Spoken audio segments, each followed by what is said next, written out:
what you should do. Say what you do what you say. I saw, especially when I was doing internship, I used to work day, sometimes day, night. Sometimes they were working 36 hours in the hospital. I said, if I can give this energy to Jesus, if I can give this intelligence or wisdom To the word, to the profession. if I can do the same for Jesus, I can reproduce something bigger than what the world has. So I began to teach the people. I did it, then I began to teach people live sacrificial lives. Because I knew that the gospel works only by sacrifice. Only and only sacrifice. People only will do what they have seen you doing. Love God and love the people. Live a humble life. Don't exalt yourself. Be strong on your convictions. Because the world will come to try to divert you from what you believe in. And lastly, be genuine. Don't cut corners. Be straight. Be truthful. Slowly. You keep rising to that. There are few people at the top. In this journey of working whether from first degree or from certificate or from diploma, skill development is number one. Every time my mentor in the ministry, Engineer Karuma Kajina and Engineer Tomo Joka said, every year get a certificate. It is not a master, it is not a postgraduate diploma, it's a certificate in a certain skill. Please go to UMI and get a book here. I got a skill in financial management, and then I got a skill in management of the projects. Then I got a skill in procurement. Then I got a skill of information technology. Yeah, skill development is very important. Always get a certificate in a year. Don't stop doing good things. You know the rate at which the lawlessness and the people are degenerating is too much. Use this church to bring people together.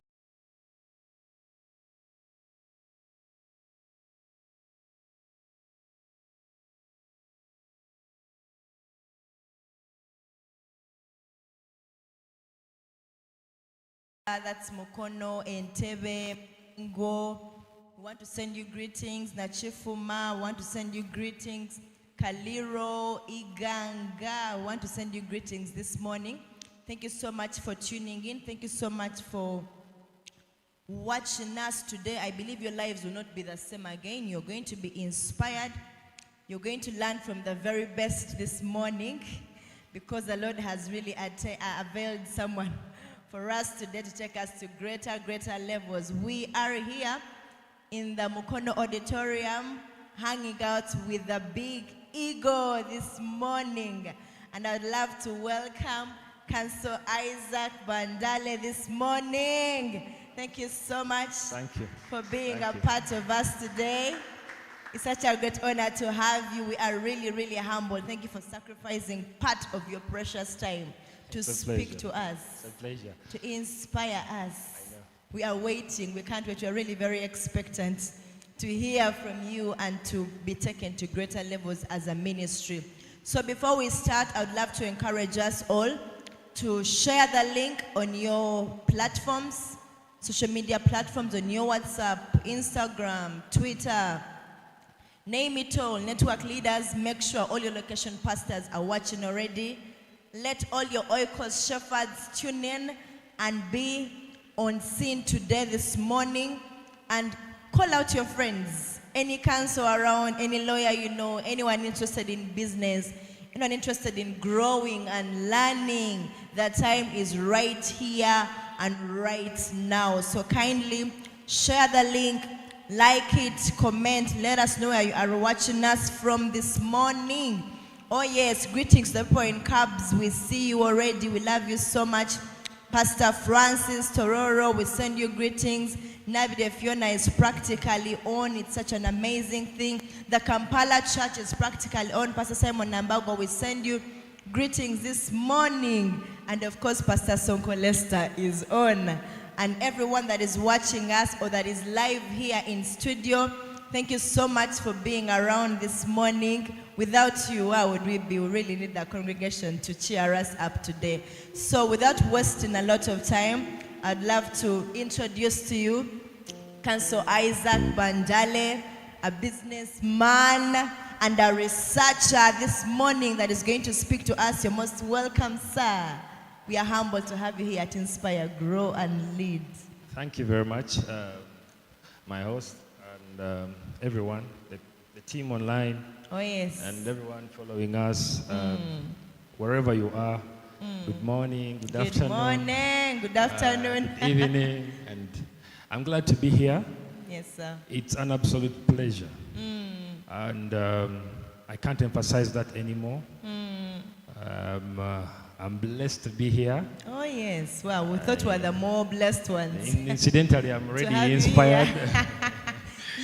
You came here to inspire us, but you're already inspired. I'm already inspired, and I feel, I'm ready to lead. So, glad to be here.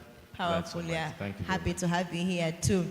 So, Mr. Council Isaac, kindly take us through your life's journey, your story, your life growth. How was it? Thank you very much. I gather a lot because I have to say that from where I was born, I was surely a kid, so I had to gather information from my parents. You gathered it this morning or yesterday? No, I've actually had it before. So, Oh. my father comes from Arua, and my mother comes from Soroti. Personally, I was born in Jinja. Hey. So I grew up. I started my school in Jinja. I started at Magua Primary. I started at Lions Kindergarten, and then incidentally I had to move to Kampala.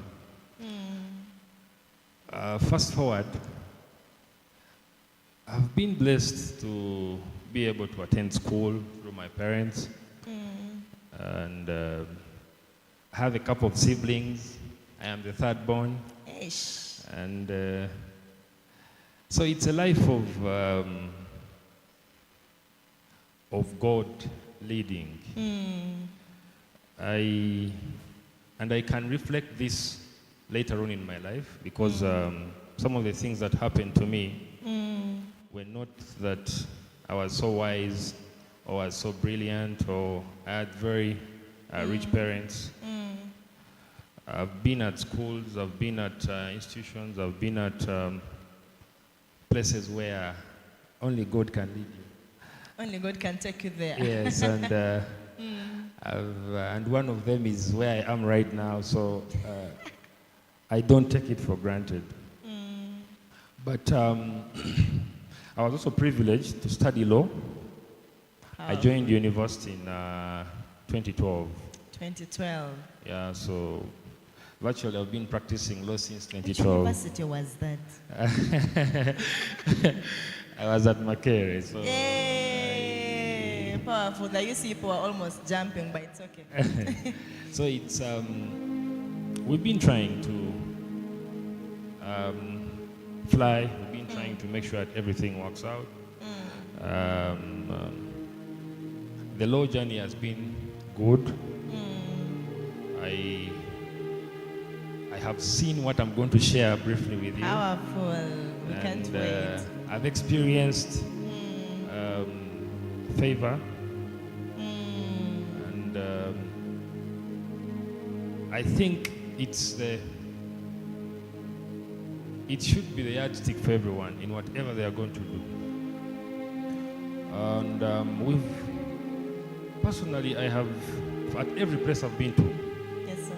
when I finished school, when I finished university, I joined LDC. LDC, yeah.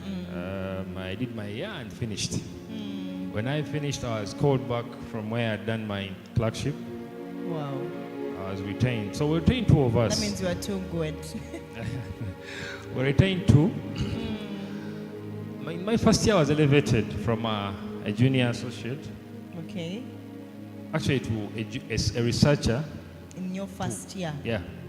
And then I became a junior associate. So, Council Isaac, before we really get there, what inspired you to take up law as a career?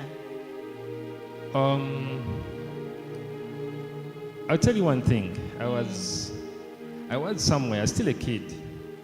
Okay. I met a friend of mine who was a family friend. We were discussing, as I'm discussing with you. So he tells me he wants to be an engineer. Okay.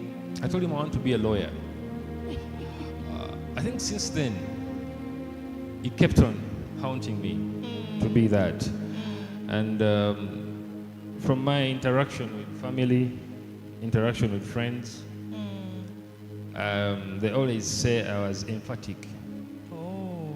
And in being emphatic, they took it that I was probably made for the law. yes, a course that is more of what they see to be argumentative, what they see to be emphasis on certain things. So somehow I was swayed into taking on this. So I found myself at school. I'll be honest with you, I found myself being so good at school. I made a lot of friends. So the inspiration wasn't as a result of any external engagement or anything. I think it was based on purpose. As I said, whenever I reflect back on things that happened to me, you realize that I wasn't so wise to say that this is law and this is what I want. So I think God was, in a way, establishing certain things in my life that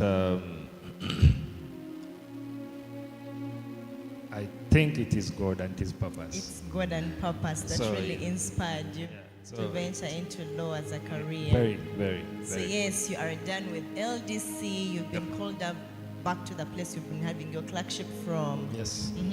Yes. And so I start working. Maybe just to give you context. Yes, sir.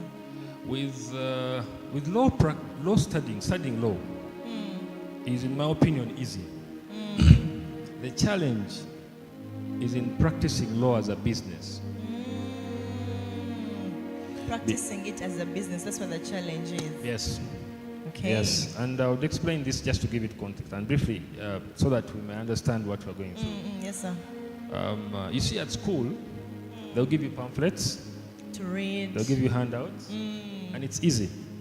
We can cram things, sit down overnight, go and do a paper, and pass. With law practice, it's different because the experience of everyone who comes to you is different. The issues that have been brought to you are different, and therefore it poses a challenge. How do you apply the law to the facts to give people solutions? Yeah, and that ultimately goes into how knowledgeable are you? How knowledgeable are you? And that presupposes that you must prepare for every client. So you must read. Prepared for every client. Yeah. So you must be aware of the recent cases. You must read them to understand the context under which the decision was made. You must be exposed to trends because the assumption is that the public believes that lawyers know. Now, I disagree with that assumption. But the assumption that when they come to you, when a client comes to you, when a friend comes to you for consultation or a meeting, the assumption is that you know everything. You know everything, you have a solution for them. Yes. Yet most cases, people do not really have that knowledge. No, you don't. So there's also that place of acknowledging that when you come to know. Yes. And so the question is, how do you manage such a situation if you've been confronted with a situation that you've never experienced or you're not acquainted to? Yeah. So it's a different dimension. And that's why you see, I'll tell you, if you study statistically, a lot of students go through law school, they go to the center, LDC, but they never make it to practice law as they do. Yeah. So there's a big problem. When it comes to the practice part of it, and it's a big problem. Yes, yes. And I would say that without, it's frustrating. Tell us about that. So what is the student supposed to do? Well, we must deal with the truth. Okay. Because we don't want to create this impression that when you study law, then you automatically become rich. It's It's not an automatic thing. No. Because we know lawyers as the rich dons around. Yeah. Actually, law gives you a platform to make money. It gives you the platform. Yes. Just. Yes. So how you use the platform is what determines what you get from it. Powerful. Law gives you just a platform. Yeah. But how you use this platform Yes. determines what you get out of it. Yes. Okay. And it goes deeper into the character of the person Yes, and sir. what the person believes in. And reputation is built True. over time. Yeah. What you do every day is what establishes who you ultimately become. And through practice, there are a lot of there are risks over the money. We've had scenarios It's the where client's money. yes, and you probably don't have the money on you, so you might be tempted to use the money. And when it comes to returning back, probably you start giving reasons as to why the money is not available. But first of all, to start with, is to build a reputation Okay. that is based on trust. You can't be trusted if you don't know what you're doing. You can't be trusted if you do not know what you are doing.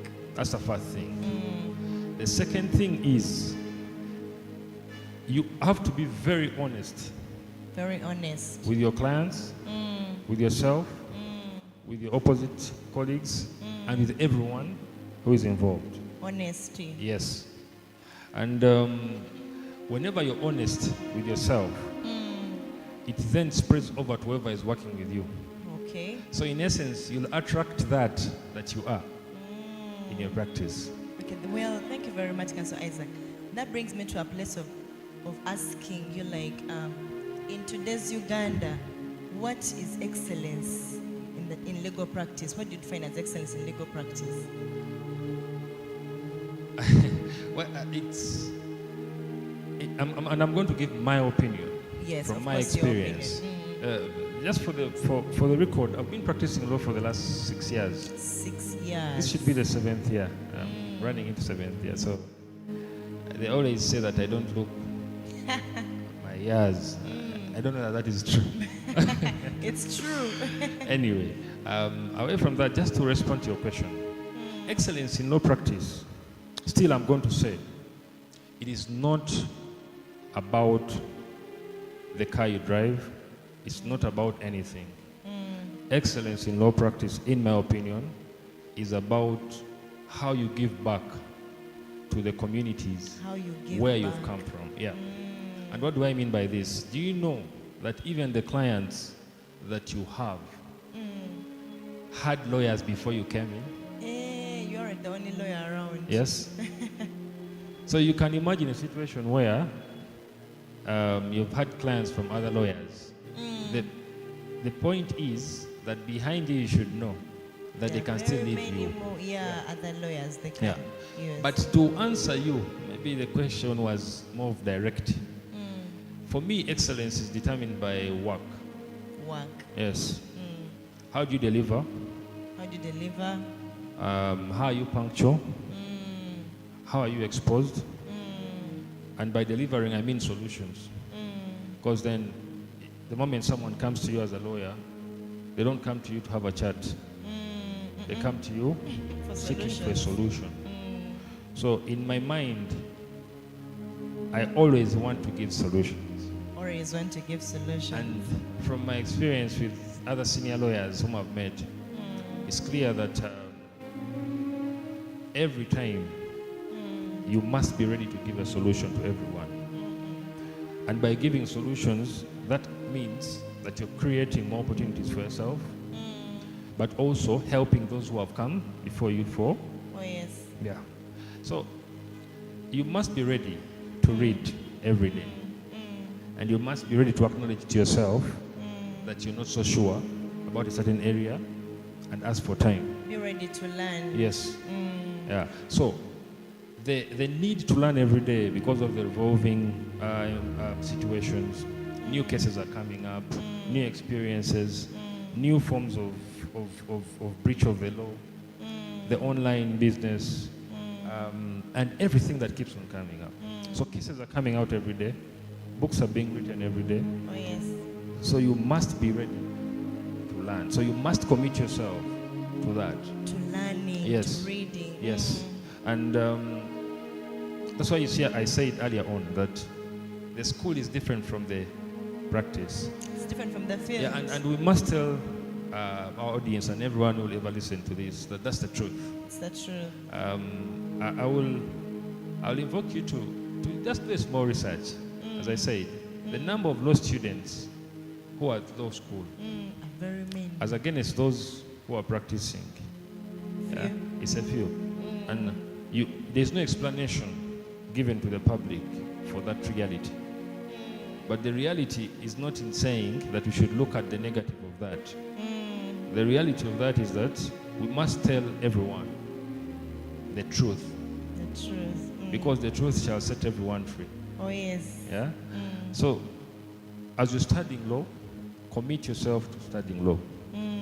When you start practicing, still commit yourself to the practice and do the right thing. Be available, read, keep time, be exposed as much as you can. And because at every day, you know, as I've said, there are individuals who have practiced law for the last 30 years. When I meet them, I give them due respect.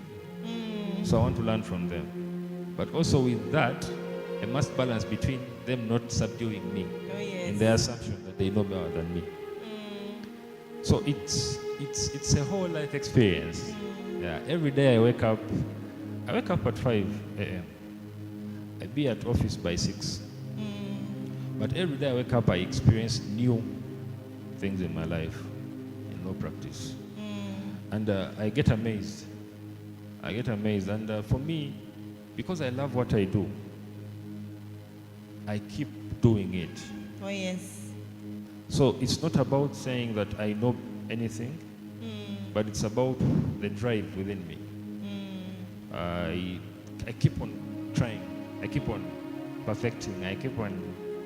You know, the Bible says that, and Jesus grew. You know, it's a process in everything you're going to do. Yes. You can have the anointing, but it might mislead you. You might mislead yourself with the anointing. You see?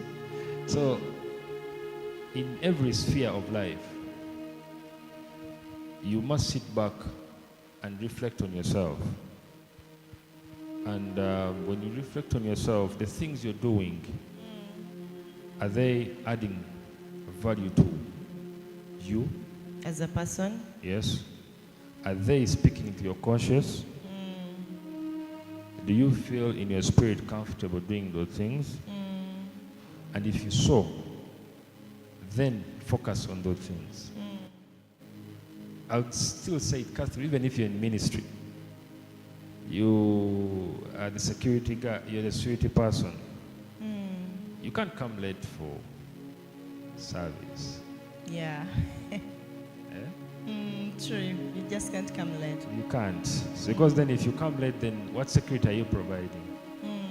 So everything, even if it is marriage, but just to restrict myself to the law, I think it's very, very important for every lawyer there at school, those intending to study law, those preparing to join the postgraduate diploma in legal practice, to understand that at every stage of it is a different experience. Yes, sir. And the experience comes with challenges. And the challenges are teaching you the reality of it. They're teaching you the reality. So they should be the motivation of you to stand for what you actually believe in and overcome, because it's easy to overcome. It's very, very easy. It can have a few challenges, but yeah. So I think the standard of who a good lawyer, who is a perfect lawyer, who is a passing lawyer, is based on what the person himself. Yeah. So I'll never say that there's a standard, because everyone gets money their own way. If you want to say that money will be the basis of determining whether someone is a good lawyer, but just to restrict ourselves to the law, I think the basics are read the law, understand the law, love it, always consult, and that will make you a very, very good lawyer. Wow. Yeah. Well, that is so powerful. Thank you so much, Councillor Isaac. So you being a born-again Christian, and most cases there's something they tag on who lawyers are. They are the thugs, they are the... Yes, so you being a born-again Christian, how have you managed to balance being true, making clean money, and not letting the free people go guilty, and then the guilty ones being set free? I was listening to some lady, I think it was Lady Justice Catherine, and she was saying that it's always good to let the 99 guilty ones go free than letting the one innocent one, Bambi, go guilty. So you as a born-again Christian, because it's really tricky being a lawyer with Christian values, and one is coming to you, they are really guilty, they're giving you these large sums of money, and you really have to render them innocent. Thank you. Yeah. Incidentally, I think there are two ways here. Yes, please. As a lawyer, I receive clients. I don't, for example, in law, we don't advertise. Yeah, you'll never see a placard somewhere of lawyers saying, TV. yes, so passing over.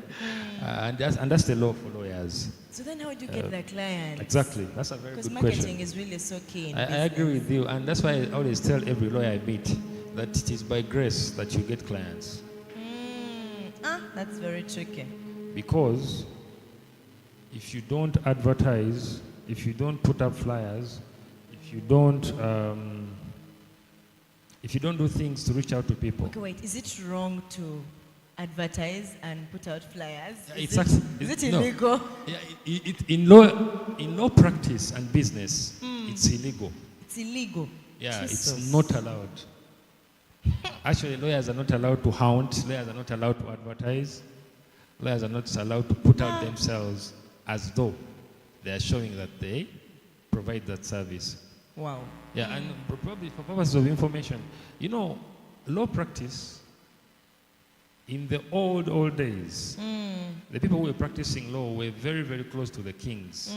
So they had everything with them.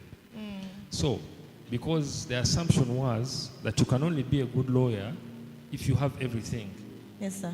That if people come to you and they're urging over a certain boundary or piece of land, because you are a monarch, you look at it as a small thing. So you'll be fair in judging who is right. And therefore, they will not give you money, but rather you'll be giving back to community. So, because every lawyer then was from a royal family. They're all from... And that's why you see, if you've been keen on the gowns we wear, they have I should say a bag at the back. Yes.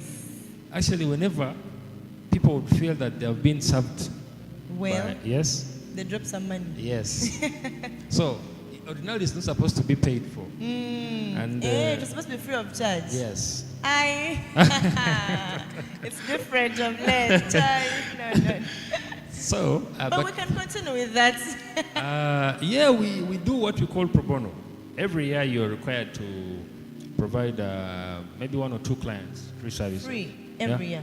Yeah, and do it's people do that? Yeah, we do. So must you register these 2 you have given free services? So it's and it's a trend and it's a culture that has been carried on for quite some time.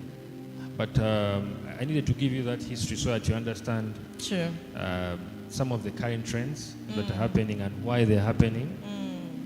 It has really changed. Yeah, extremely. Really changed. But that's it. The world has changed. Really.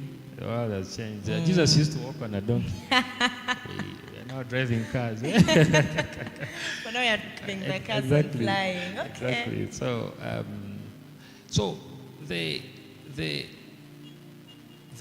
this business of law, just to go back to your question, or what you wanted to understand and the public.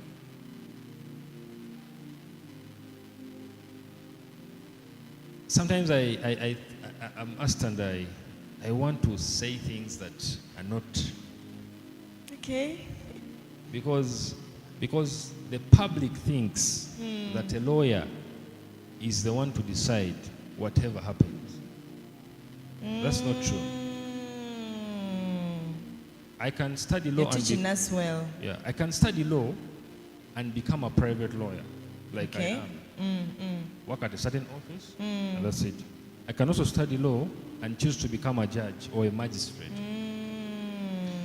In court, the person you appear before, Yes, sir. the one who sits there, the one who normally people call the judge. The judge The makes judge, the decision. yes.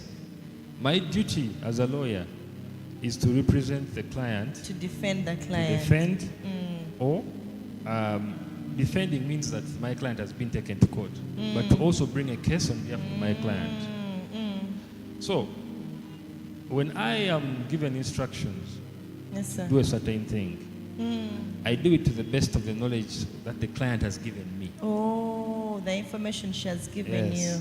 Now, the notion of people who say that lawyers are liars is unfair.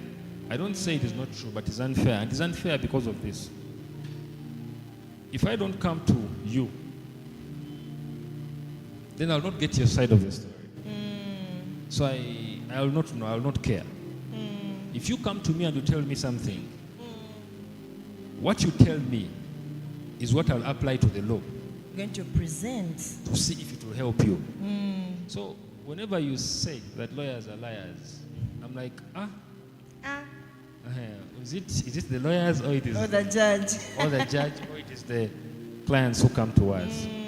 So Even the it's- clients, by the way. Yeah, so the clients come to you and they'll tell you, you know what, it's true, I did this. It's true that land belongs to the other person, but I have documents of this nature.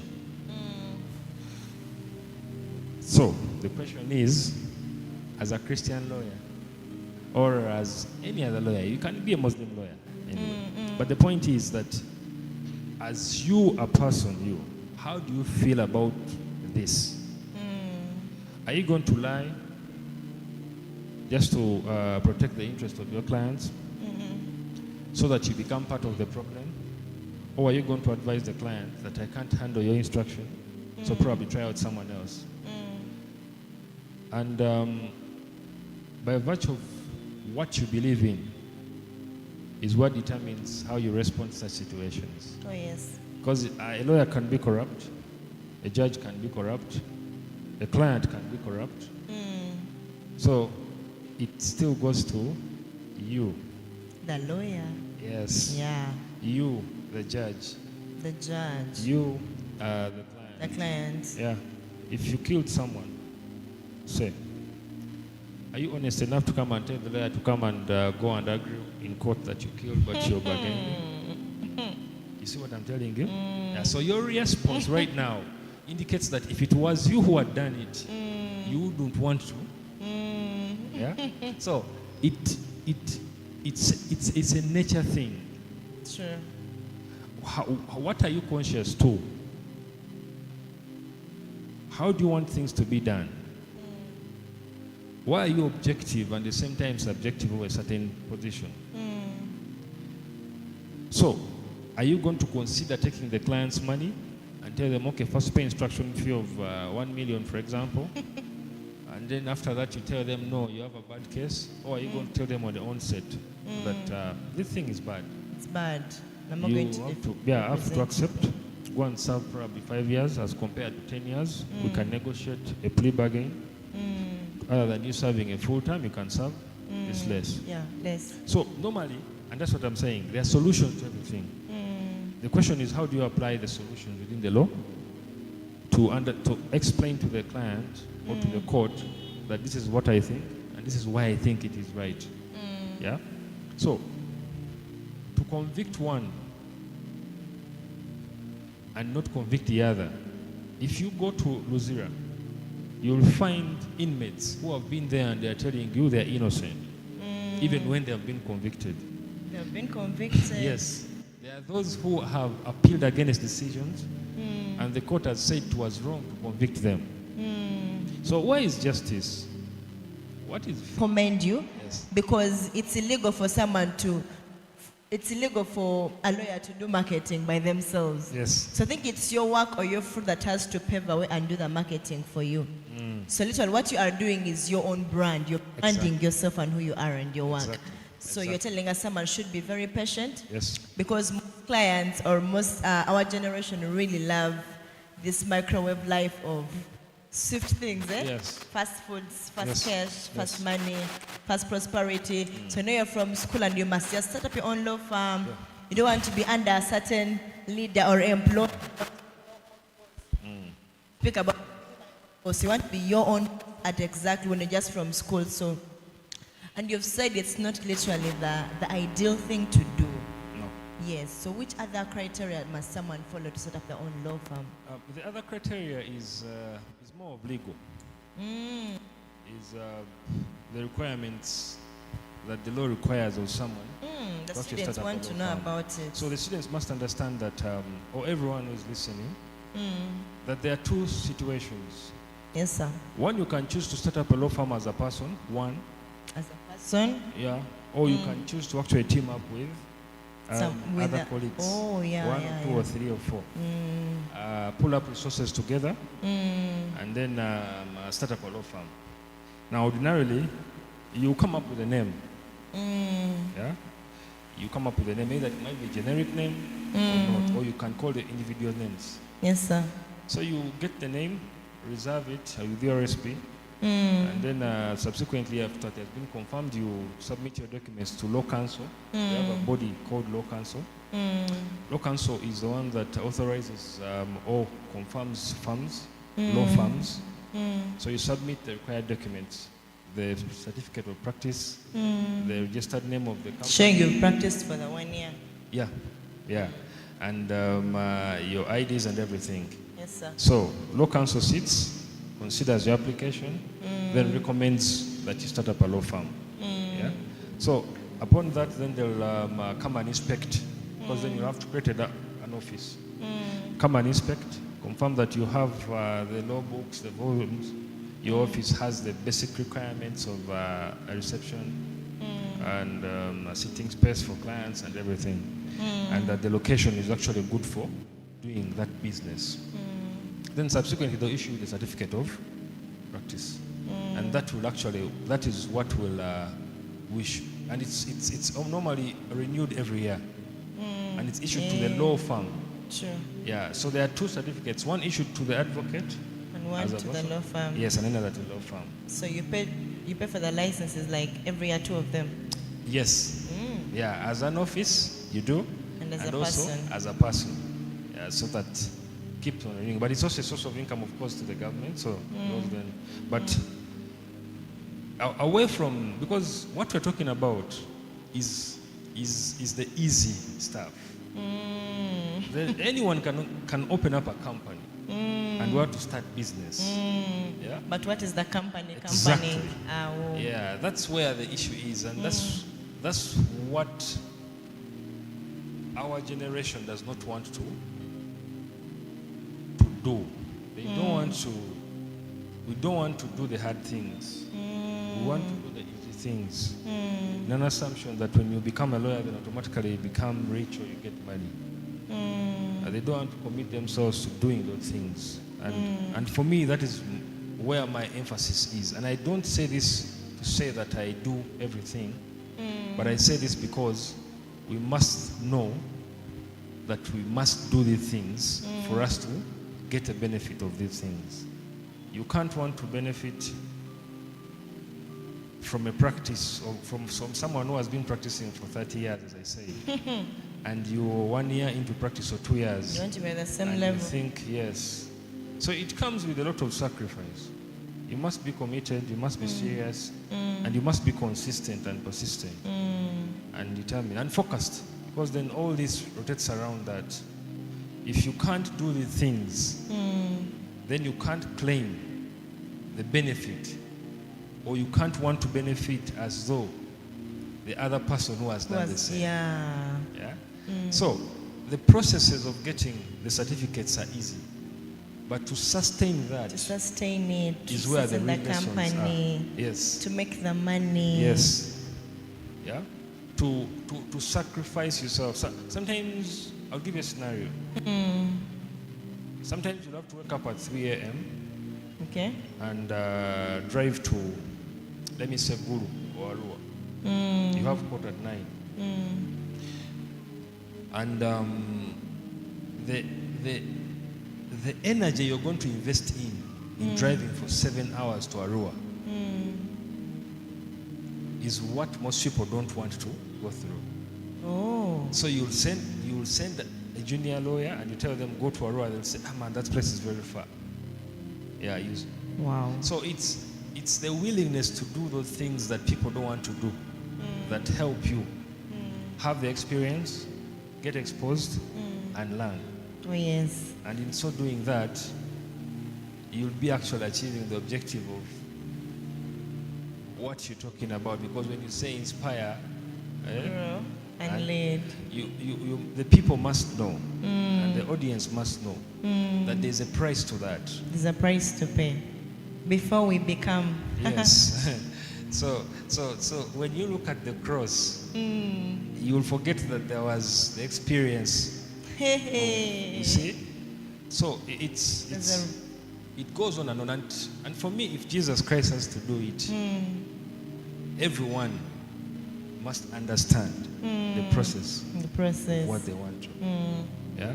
Well, so what I'm getting from here, literally being a lawyer is different from someone planning on starting up their own normal other business. Yeah. If I'm putting up a shop, I start straight away when I'm just from school.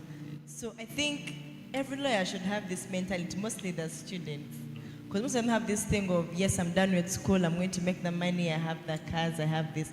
But then it's a journey of serving someone who has been there already.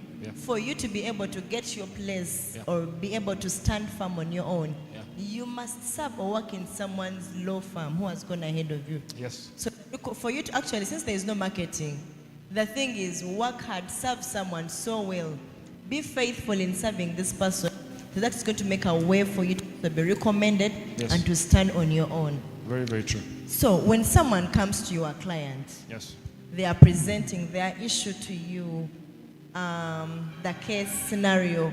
So what is a lawyer supposed to go through before they prepare for court? Like, what are those things you must do? Do you just say, okay, they're giving you a call, you write down everything, and like, okay, tomorrow let's go to court? Or must you do some research? What things must a lawyer really do to be ready to present that case in court? Thank you. I've been told that a case is prepared in your office. In your office. The moment we agree to schedule, and I tell you come tomorrow at 9, then the case has started. It has started already. Oh. Because so you start with agreeing about it. Okay. There's nothing as important in law practice as preparation. You can't even, you see, there are cases I've been handling ever since I started practicing. But every time I'm going to court for them, I get the files and try to read through. Where did we stop? What did the judge say? What did the witness say? What did the other person say? You must prepare. And preparation means that for the first time you're scheduling a client, if I told you that I'm meeting you at 11:30, be there at 11:30, interview, take note of everything the client is telling you. Make your notes, prepare, ask all sorts of questions. Allow the client to tell you what they think. And based on your experience and exposure, ask them questions that you think will lead you to getting whatever you want to get from them. And that information will be the guiding information as you advise the client on the best course of action to take, either to go to court or consent or agree with the other party, or give them options based on what they have brought to you. So, if you don't have time to prepare, you reach court, for example, and there's something new that has come up, but because you're not prepared, you look unserious. Yes? Actually, you look foolish. Let's use the very words.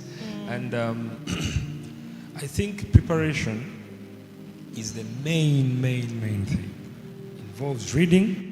It involves interviewing the client, knowing what their problem is, knowing what the law is, and consequently that would help you delivering on what solution the client needs from you. Because if you don't know the law, you don't know the facts, the real facts, and you've not interviewed the client very well, you will mislead the client. In essence, the client will actually also mislead you. So it can be an embarrassment if you go before a judge and the client has told you a different story, which is totally different from the one that's before court. And you chose to just believe it without doing further. So that means you must be so sure. Yeah. So the client has given you their story. You must go on ground. You don't believe clients. I don't believe clients. You must go on ground, do your own research literally.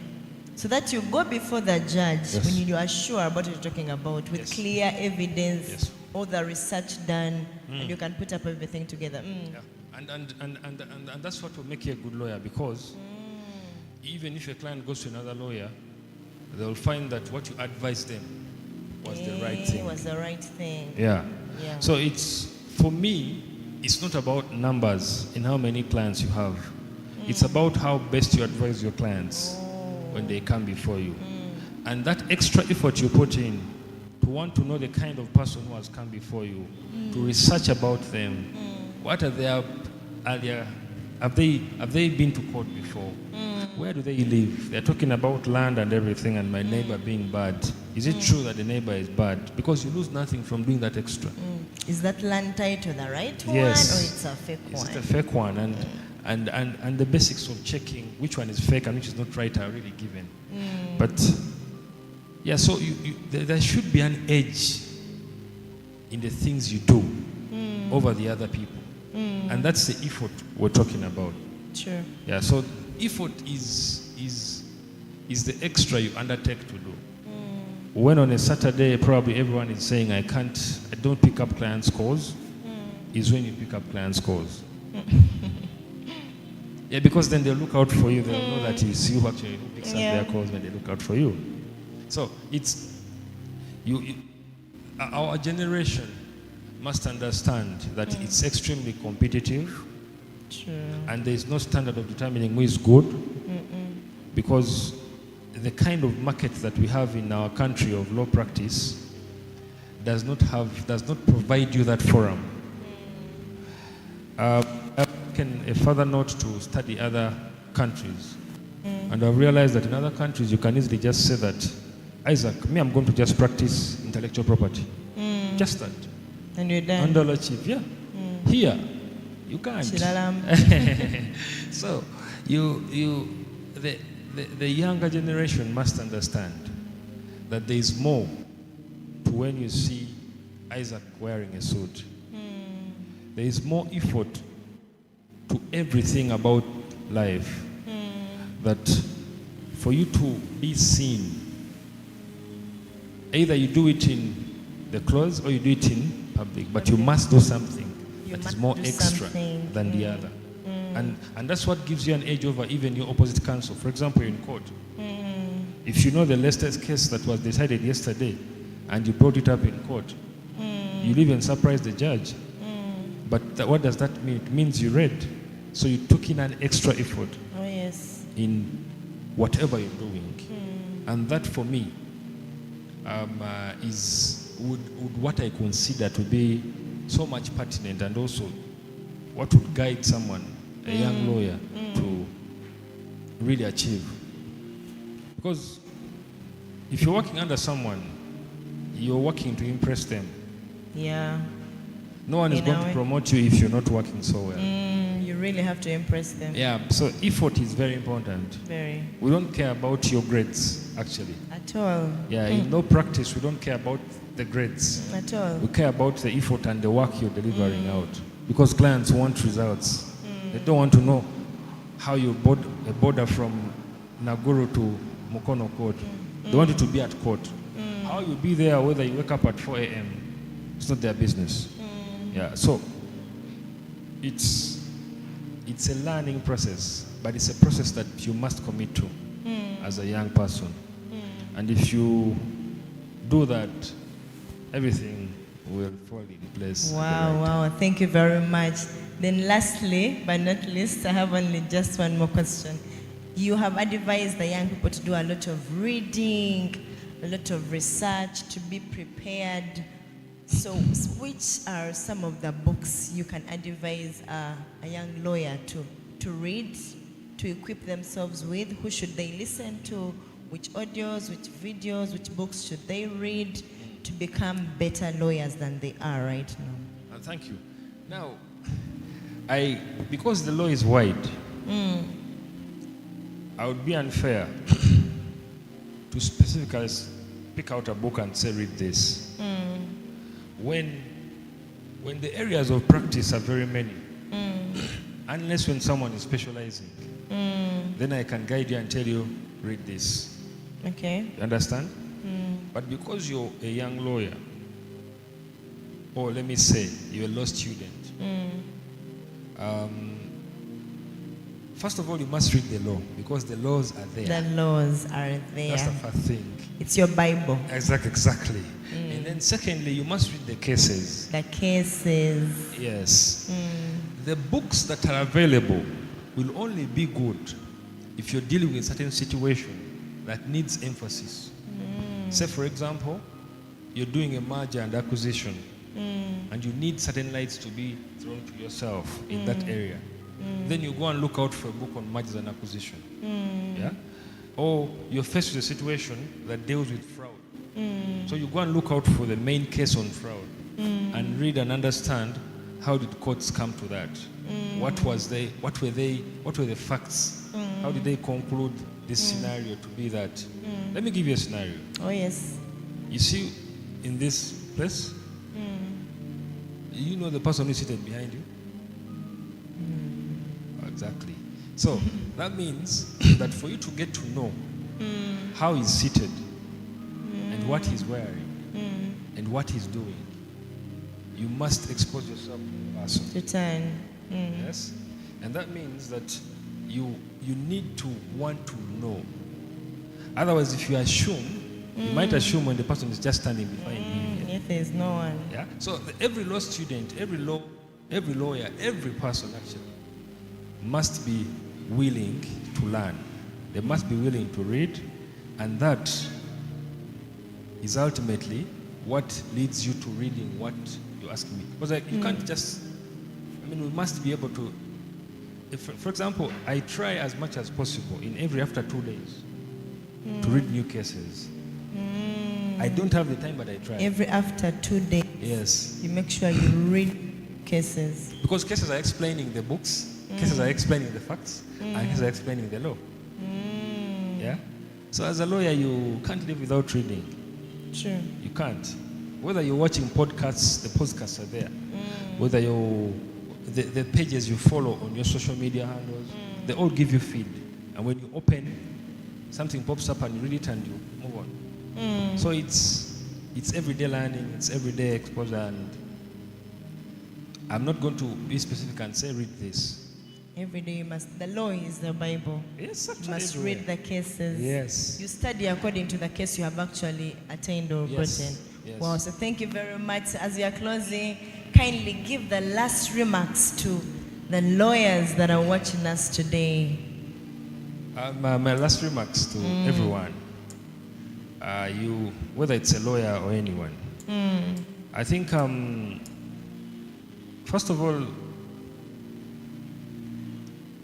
you must be committed to what you're going to do. Commitment.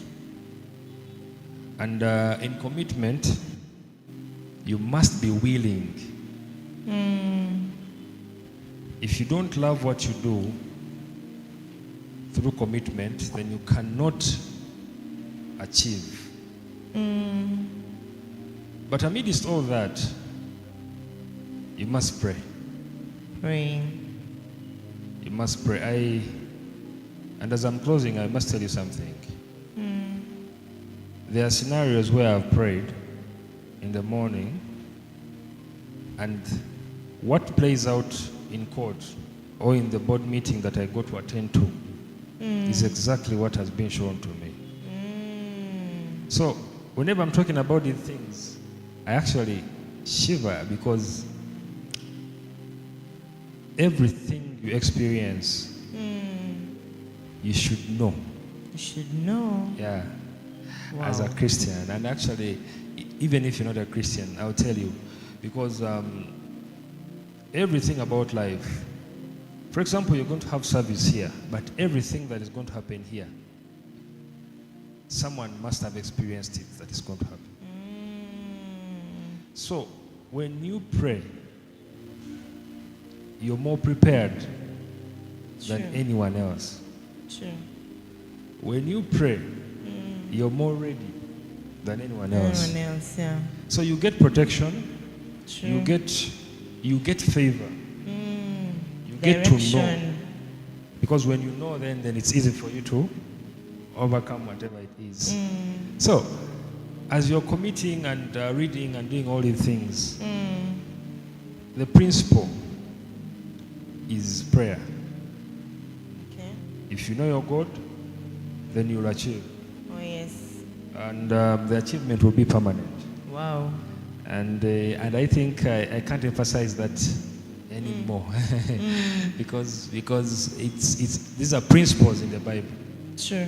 And when it is a principle, it is a principle. You don't play around with it. So, and it cuts through. Whether you believe in it or not, when you apply it, it works for you. It works for you. Yes. So as a Christian, I can't emphasize that anymore. And when you do that, Yes, sir. then you'll ultimately achieve. Yeah. So our generation should we, all of us, me inclusive and you, should emphasize this at every stage. And over and ever and above, that actually everything we do, we must purpose this to what God has destined us to do. Oh, yes. Yeah, and for me, that's the closing of this. We can have a discussion more and more, but I think prayer and knowing your God and knowing your purpose are very, very pivotal. Very important. To establishing permanent, what we would call good life and achieving. Yeah, because I've seen it all my 6 years in practice. And I think I can't take credit where it's not for me. Wow. Yeah. So that's my closing remark. To the young people watching us. People. Wow, Yes. Thank you so much, Council Isaac. I believe we have all grown and been inspired. We've been taught to never, ever forget your place of prayer as a lawyer or as a person practicing in the legal field. And then commitment is very important. Preparation, and be ready to serve your way to greatness. So thank you so much, Council Isaac, for your time. I believe we have all been inspired. Thank you so much all for tuning in. See you next Sunday again at Inspire, Grow and Lead, 7 a.m. to 8 a.m. And I want to welcome you to our next service, flow service at 9 a.m. to 11 a.m. So right about now, I'd love us to give in the house of the Lord. The giving platforms are going to be right on your screen in the house of the Lord this morning. As we close, the platforms are on your screen. Our Momo merchant code is 791528. Our Airtel merchant code is 4391373. And if you want to do a bank transfer, Equity Bank, there's a Swift code right on your screen. You can do your transfer straight away. Thank you so much for tuning in. We love you so much. May the good Lord bless you, expand you, and do you good all the days of your life. Have a blessed Sunday.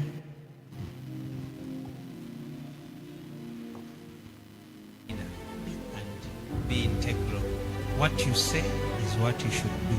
Say what you do what you say. I used to when I was doing internship, I used to work day, sometimes day, night. Sometimes I would be working for 36 hours in the hospital. I said, if I can give this energy to Jesus, if I can give this intelligence or wisdom To the world, to the profession. if I can do the same for Jesus, I can reproduce something bigger than what the world has. Leave it. Ministry, Engineer Karuma Kajina and Engineer Tomo Joka said, every year get a certificate. It is not a master, it is not a postgraduate diploma, but a certificate in a certain skill. Please go to UMI and get a book here.